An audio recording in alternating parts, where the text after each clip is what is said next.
Diyan, kasi merong mga pangalan talaga natutugma yung bilang doon sa mga pangalan nitong mga nakasama ng dating Pangulong Duterte. Si Bongo, oh, sama din yun. At eto si Bongo, second batch.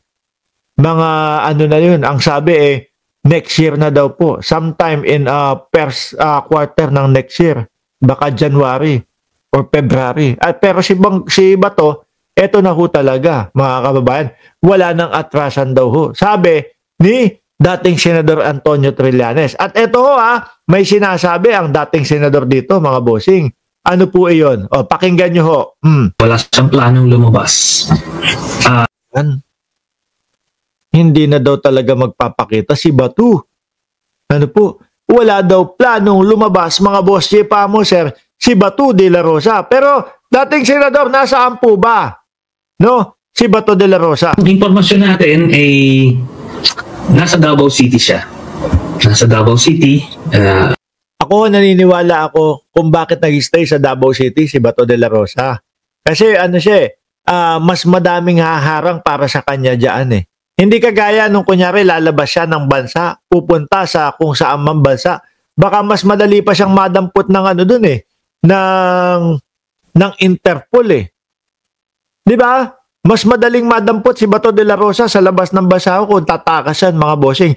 Pero doon po sa Davao, alam naman natin, balwarte ho nila yan. At alam din natin kung gaano kahit papaano tumagal ng pagtatago. Etong si Buloyski. Baka nga iniisip ko nandoon sa sa lugar ni Buloyski yan si Bato de la Rosa Sabi ni AJ Pads, tagal na nidigong sa ibang bansa. Wala pang package sa pinapadala dito sa Pilipinas. Uy, umasa ka pa. No? Ano yun? OFW package. Sabi ni Ma'am Neng Gigi, yabang-yabang magsalita ni Bato, pero duwag naman pala. Huwag niyong ginaganyan. Ang sabi nung kanyang abogado, alam niyo kung ano? Ang sabi ni Atty. Torion, ginagawa lang daw pong hindi available ni Bato de la Rosa ang kanyang sarili. Pero hindi daw po nagtatago si Bato de la Rosa. Iyon. Di ba? Ibang klase. Ginamit din ho yan Ginamit din ho ni Atty. Torion yan, mga bossing, dun kay Buloyski dati.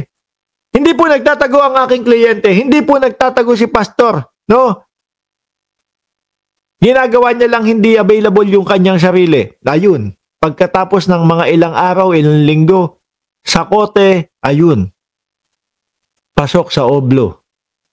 Sasama daw si Trillanes sa pag-aresto kay Pebbles. Yun yung sinabi niya No? May paninindigan yan, mga bossing. Kapag sinabi niya, pag inimbita siya, tara, sama ako. Ako magpoposa sa iyo. Mapapasigaw si Bato de la Rosa. Bakit ko pa kasi sinabi yung Mick Madi? Eto, sineryoso tuloy. Di ba? Pakinggan pa natin si dating senador Nagtatago, wala siyang planong lumabas. Ang kung dito is may precedence na pagka hindi ka pumapasok for a certain period of time, just like what happened to isa pa yan na problema natin. Sabi ni RJ Boisier, ang Davao taguan ng kriminal at bagsakan ng ipinagbabawal na gamot. Meron pa nga, dadagdag ko pa ba yun? Sasakit na naman ulo ng mga taga Davao. Kung maalala nyo, ang may sabi nila, meron daw pagawaan ng birth certificate. Libo-libo daw yung ginagawang mga birth certificate para doon sa mga Chinese. Delikado ho yun, mga boss. Delikado yung gagawa ka ng peking birth certificate ng mga dayuhan. Bakit to? Syempre magagawa na nila lahat yan. Makakabili na sila ng mga lupain. Kung naalala nyo, may naratibo ang China na ang sinasabi nila, noong mga unang panahon, noong mga ninuno nila, yung Palawan daw po ay kanila. Naalala nyo yun? May naging ganong naratibo Lumabas po sa mga balita yun, mga kababayan.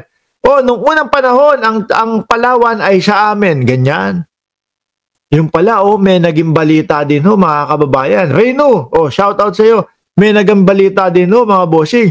na yung mga Chino bumibili ng malalaking piraso o malalaking bahagi ng lupa doon sa Palawan.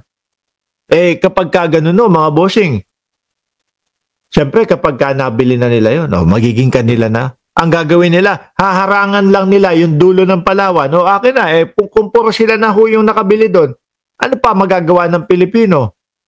Pag tayo pupunta doon, wala, hindi. China na to. Tingnan nyo, pakitaan tayo ng mga pinagbilan. Wala na. Di ba? Mga bossing, yun yung delikado diyan sa mga ginagawang pamemeki po ng mga ng mga birth certificate. At laganap daw yan sa Davao, mga boss. Sabi ni Teresita, Sobremisana, no? Dapat di napasweldo si Pancher Tobats kung hindi na pumapasok sa Senado. Sayang, taxpayers money. Kaso, sabi po ng mga senador, hindi daw po applicable yun yung no work, no pay kay Bato de la Rosa At yan din po ang hinihimutok ng mamamayang Pilipino. Nagpapasweldo tayo, kinakaltas sa aming mga pera, sa aming mga sweldo para pasweldoin si Bato de la Rosa. Tapos eto, walang ginagawa. Tago lang ng tago. Si Ramon ng dami, ng daming nabiling lupa sa Palawan. Totoo yan. Sabi ni Axel Roses. Si Ramon, ang daming nabiling lupa sa Palawan. Totoo yan. Senator Ping, nung panahon ni GMA, ilalak up yung office mo, i-absorb yung mga empleyado mo ng... Oo, ganun pala. Dapat gawin na kay Bato de la Rosa. Ilang araw na ho. Ngayon ay 4 na ho, mga boss Chief Amo, sir, ng Disyembre. Naku po, 2 pala mga nanganganib.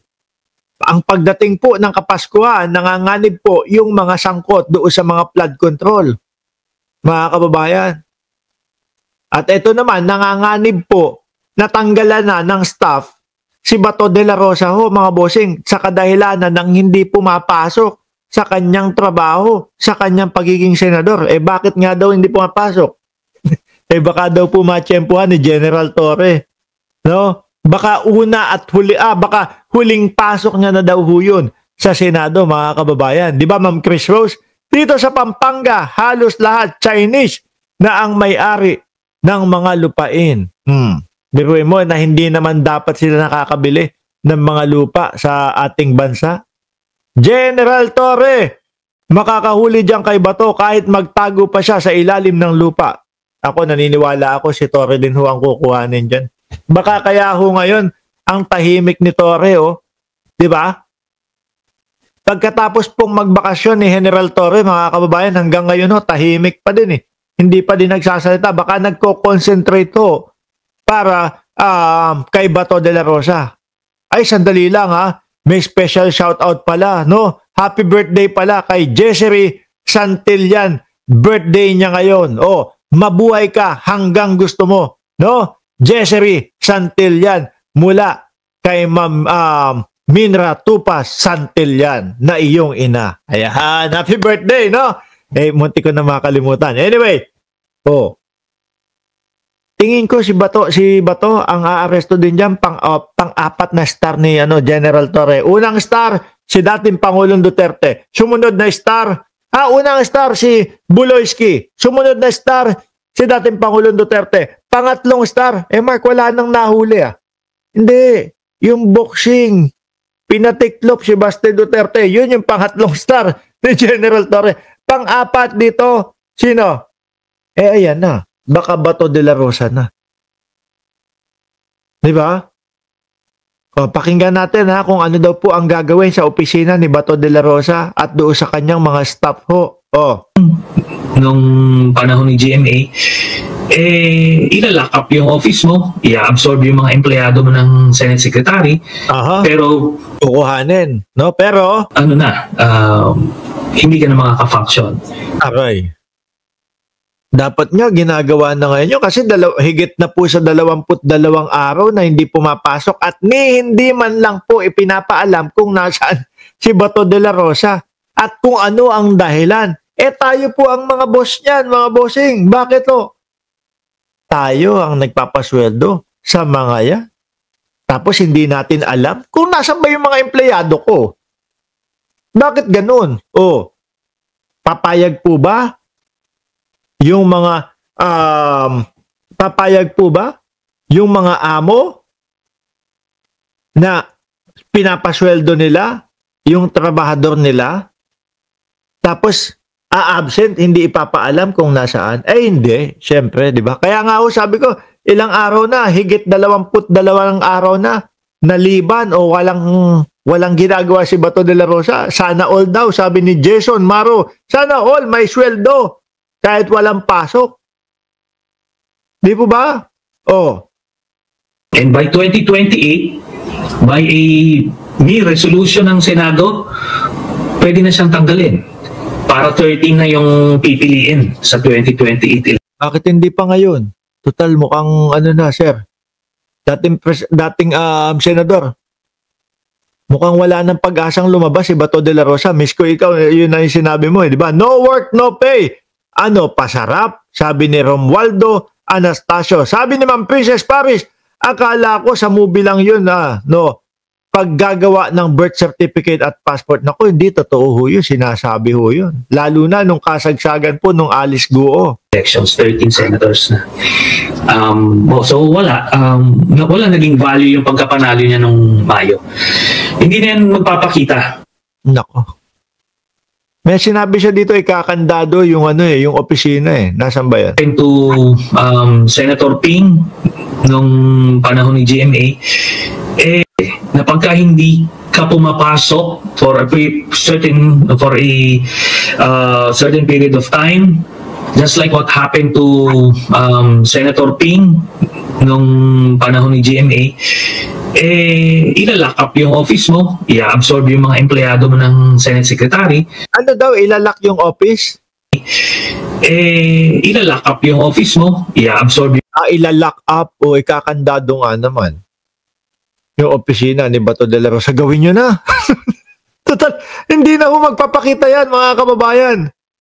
Dahil pag yan pumasok pa sa Senado, malamang ang kapalit niyan yung kanyang kalayaan. At direkta na po, malamang, nadadalin yan ni General Torre doon po sa eroplano na susundo sa kanya.